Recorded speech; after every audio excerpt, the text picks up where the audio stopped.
भूर्भुवः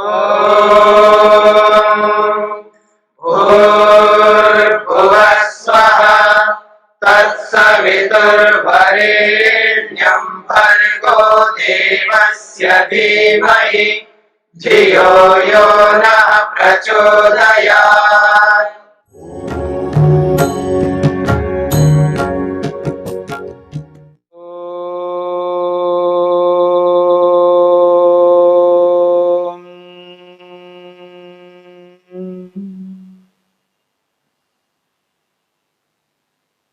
अपरिग्रह को लेकर के हम विचार कर रहे हैं।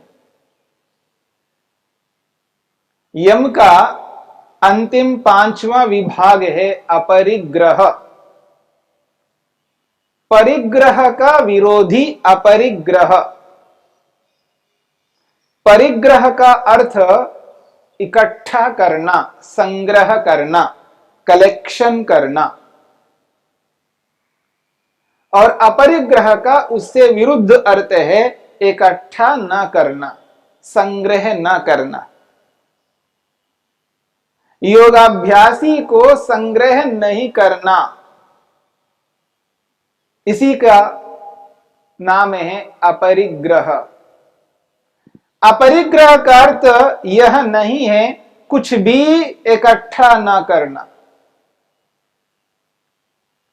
ऐसा इसका अभिप्राय नहीं है। कुछ भी इकट्ठा न करना, कुछ भी संग्रह न करना। संग्रह का सर्वथा निषेध नहीं है अपरिग्रह में। यहां अपरिग्रह न परिग्रह अपरिग्रह, इसमें जो समास है ये अल्प अर्थ को बताने वाला है, न कि निषेध अर्थ को बताने वाला है। न का अर्थ बहुत सारे होते हैं, भिन्न अर्थ को बताना भी होता है, निषेध अर्थ को भी बताना होता है। ऐसे बहुत सारे अर्थों में एक अर्थ है अल्प, अल्प अर्थ को बताना, यानी कम अर्थ को बताना है। परिग्रह का अर्थ होता है इकट्ठा करना, और अपरिग्रह का अर्थ होता है थोड़ा इकट्ठा करना, अल्प मात्रा में इकट्ठा करना। अपरिग्रह का अर्थ यह नहीं है कि सर्वथा कुछ भी अपने पास ग्रहण न करना, इकट्ठा ही न करना, इसका नाम अपरिग्रह नहीं है। इसलिए परिभाषा के अंतर्गत ये बात कही जा रही, अनावश्यक अनावश्यक वस्तुओं का संग्रह न करना, इसका अभिप्राय है आवश्यक वस्तुओं का संग्रह करना है। आवश्यक वस्तुओं का संग्रह मन से भी करना है, वाणी से भी करना है, शरीर से भी करना है। पर अनावश्यक वस्तुओं का संग्रह मन से भी नहीं करना, वाणी से भी नहीं करना, और शरीर से भी नहीं करना। ऐसे ही आवश्यक विचारों का संग्रह मन से भी करना है, वाणी से भी करना है, शरीर से भी करना है। और इसी प्रकार से अनावश्यक विचारों का संग्रह न मन से करना है, न वाणी से करना है, न शरीर से करना है। पर आवश्यकता अनावश्यकता को समझने की चेष्टा करनी है। जो अपना अंतिम मोक्ष लक्ष्य है, अंतिम उद्देश्य है, अंतिम प्रयोजन है, उस प्रयोजन की सिद्धि के लिए जो जो आवश्यक वस्तु और विचार हैं, उनको इकट्ठा करना हमारा परम कर्तव्य है। जो उस उद्देश्य को रोकने वाले जितने भी पदार्थ हैं, जितने भी विचार हैं, उनको इकट्ठा बिल्कुल नहीं करना, उनका संग्रह नहीं करना। पर आवश्यक वस्तुओं का तो संग्रह करना ही है। अब रही आवश्यकता और अनावश्यकता का कसौटी क्या है, किसे आवश्यक कहा जाए, किसे अनावश्यक कहा जाए। किसी के लिए कोई आवश्यक होता है और वही किसी के लिए अनावश्यक होता है। इसकी सीमा इदम इत्थम के रूप में नहीं बांधा जा सकता।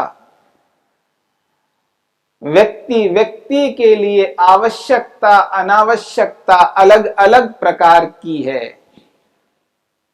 इसलिए अपनी योग्यता को, अपने सामर्थ्य को, अपने पद को, अपनी स्थिति को जानते हुए, समझते हुए व्यक्ति को अपने विवेक से इन बातों को समझ करके ये निर्धारण करना है कि आवश्यकता कितनी है और अनावश्यकता क्या है।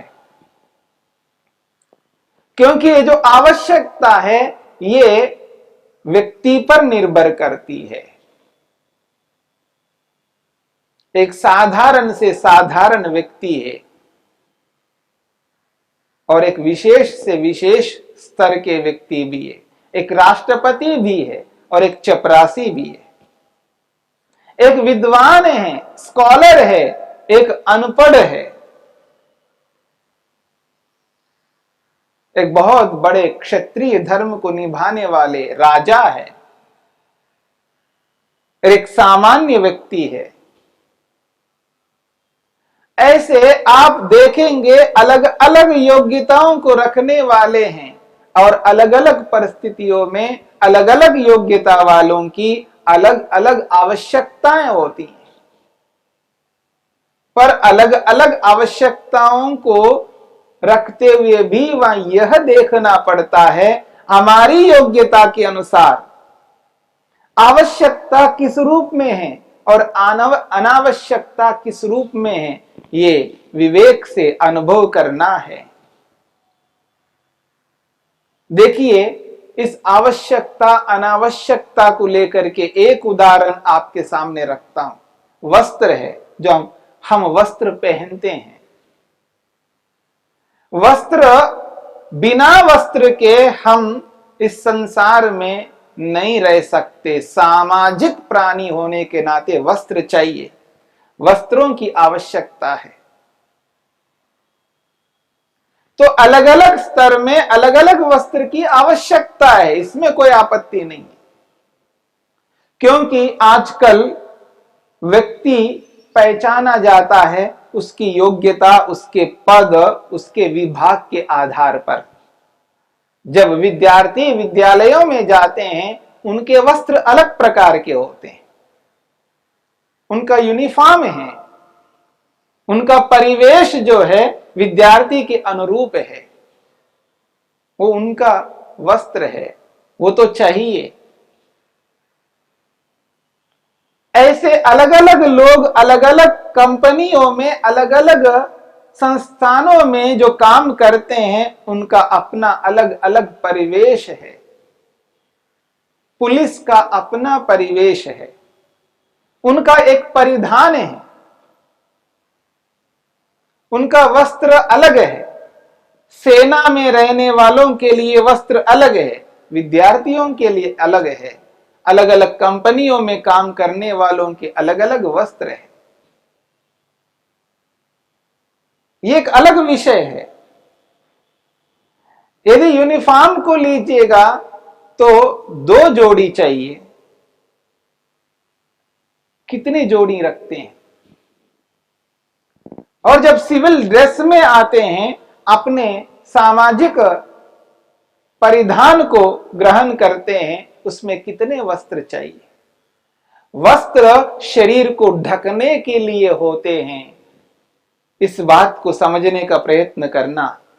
वस्त्र शरीर को ढकने के लिए होते हैं, वस्त्र दिखाने के लिए नहीं होते हैं। वस्त्र अहंकार के लिए नहीं होते हैं, वस्त्र रुतबे के लिए नहीं होते हैं। इस बात को समझने का प्रयत्न करना। जब व्यक्ति अनावश्यक वस्त्रों का प्रयोग करता है, अनावश्यक दिखावा करता है, उस दृष्टि से व्यक्ति वस्त्र में अनावश्यक उद्यम, मेहनत, पुरुषार्थ करता है और जितनी जोड़ी चाहिए, जितने वस्त्र चाहिए, उससे अधिक वस्त्रों का संग्रह करने लगता है व्यक्ति। जैसे वस्त्र है वैसे ही धन है, वैसे ही मकान है, वैसे ही जमीन है। ऐसे न जाने कितने कितने प्रकार के पदार्थ हैं जिनका संग्रह व्यक्ति अनावश्यक रूप से करता है। एक अधिकारी है, एक बहुत बड़े अधिकारी है, उसे भी वस्त्र चाहिए। एक सामान्य व्यक्ति चपरासी है, उसे भी वस्त्र चाहिए। दोनों का अंतर है। एक राष्ट्रपति है और एक चपरासी है, दोनों में अंतर है। इस अंतर को तो रखना ही है, योग्यता के अनुसार अंतर तो होता ही है, अन्यथा हमें पहचान कैसे होगा। क्योंकि वस्त्रों में भिन्नता है, ये पहचान के लिए है। पर इस भिन्नता को इस भिन्नता के रूप में नहीं ले जाना जिससे कि आप किसी को हीन भावना में पहुंचा दो। किसी को हीन करते हुए, किसी को दुख देते हुए, किसी को कष्ट पहुंचाते हुए यदि हम किसी भी वस्तु को अपनाते हैं, उससे दोष होता है, उससे हिंसा होती है। इसलिए महर्षि वेदव्यास ने संग्रह में बहुत सारे दोष बताए हैं। अर्जन में, इकट्ठा करने में हिंसा होती है क्योंकि उसके पीछे भाव न्याय संगत नहीं है, सत्य से युक्त नहीं है, अहिंसा से युक्त नहीं है। इसलिए ऐसे अर्जन करने में, ऐसे इकट्ठा करने में दोष है क्योंकि दूसरों को दुख पीड़ा दी जाती है, दूसरों को जताया जाता है, उनकी निम्नता को बताया जाता है, अपने उच्चता को बताया जाता है। किसी को दुख देने के लिए, कष्ट पहुंचाने के लिए, किसी को नीचा दिखाने के लिए, किसी को गलत ढंग से एहसास कराने के लिए जब हम संग्रह करते हैं, इकट्ठा करते हैं, ये दोषपूर्ण है। इस अर्जन में दोष है, इससे हिंसा होती है। ऐसा अर्जन नहीं करना चाहिए। जहां अर्जन करने में दोष है, वहां रक्षण करने में भी दोष है, क्योंकि अर्जन ही गलत ढंग से किया गया है, इकट्ठाई गलत ढंग से किया है। उसमें जिस प्रकार से दोष है, वैसे ही उस अर्जन की रक्षा करने में, उनको सुरक्षित करने में भी वही दोष है। इसलिए अर्जन में भी दोष है और रक्षण में भी दोष है।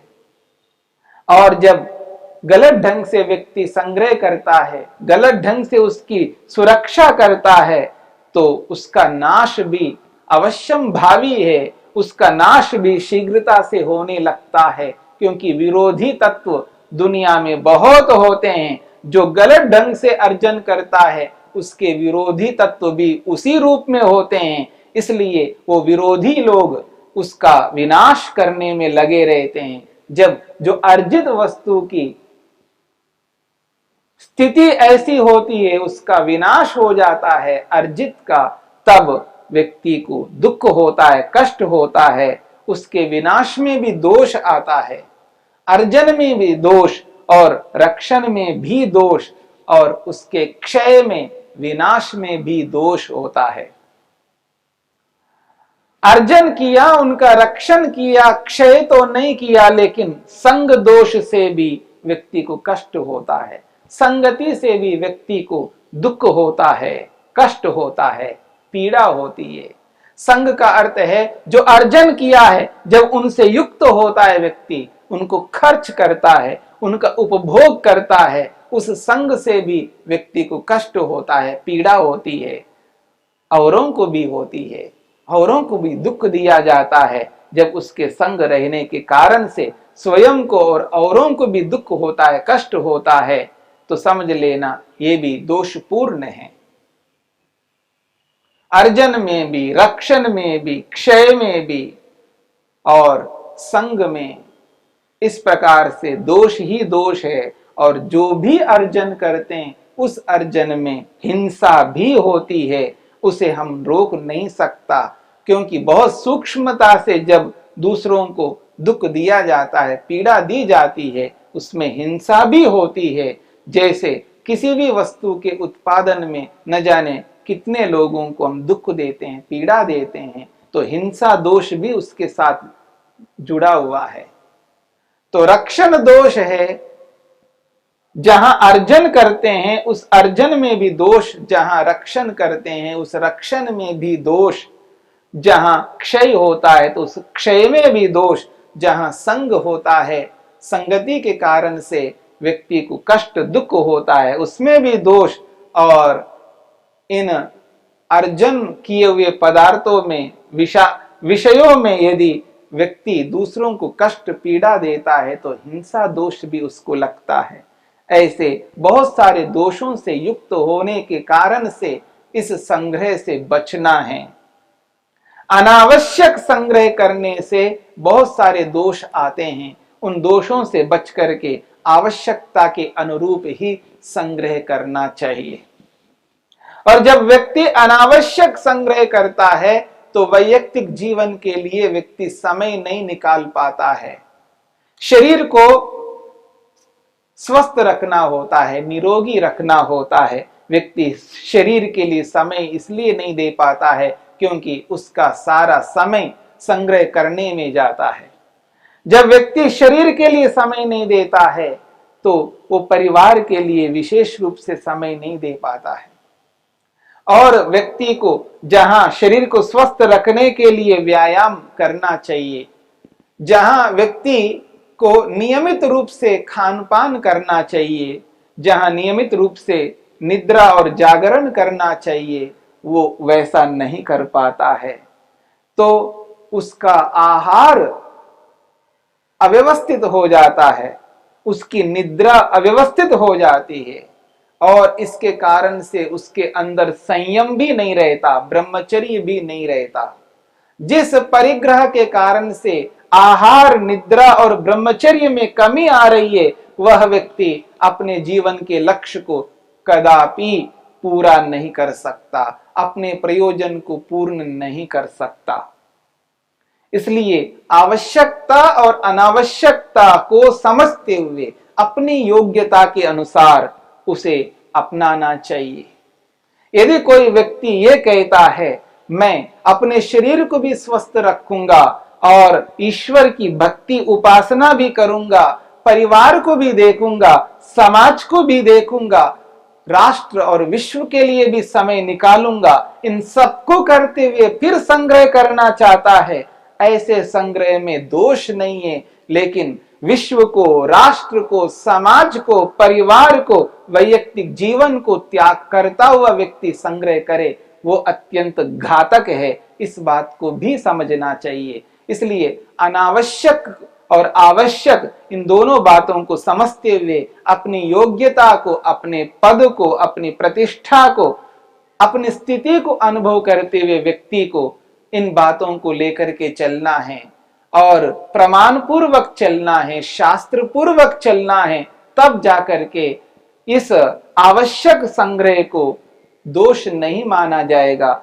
और यदि अनावश्यक संग्रह करने लगते हैं, शास्त्र विरुद्ध करने लगते हैं, नियम विरुद्ध करने लगते हैं और ईश्वर प्रयोजन से युक्त ना होकर के यदि संग्रह करते हैं, अपने उद्देश्य को छोड़ करके संग्रह करते हैं, वही हानिकारक है, स्वयं के लिए, परिवार के लिए, समाज के लिए और राष्ट्र और विश्व के लिए हानिकारक है।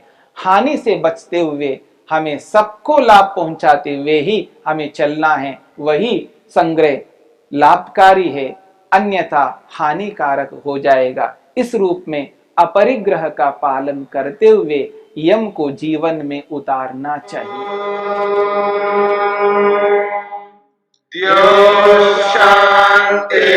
शांतिरंतरिक्षं शांति पृथिवी शांतिरापः शांतिरोषधयः शांतिः वनस्पतयः शांतिर्विश्वे देवाः शांतिर्ब्रह्म शांति सर्वं शांति शांतिरेव शांति क्षमा शांतिरेधि। ओम शांति शांति शांति।